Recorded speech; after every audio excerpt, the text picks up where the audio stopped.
Here we go with the Tuesday morning minute. Before we get in the markets, because those are pretty boring this morning, I was just going to touch on basis stuff. I guess we've been looking at for the last 2 weeks, but if you got stuff you need to move at harvest time, and every local market's a little bit different, but broader range in the Western Corn Belt, if your stuff has to go at harvest here, your timeline's getting pretty short from a bean standpoint before those values. If there were any push off posted numbers, those are going to get significantly worse here in the next 2 weeks as bean harvest ramps up.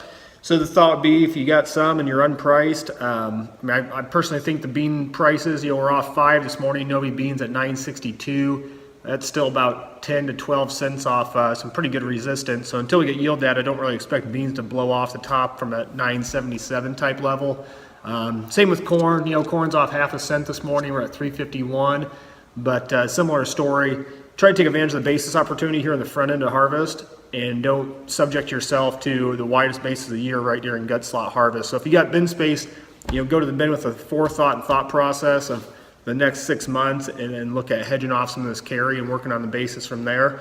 But that's just kind of a little nugget of knowledge this morning as far as some different ways to view things. And if you got to move it at harvest, obviously look for re-ownership opportunities if you got to price some and you don't have any forward contracted. So not a whole lot driving the markets, just waiting on more yield data. Other than that, we'll catch you guys in the morning.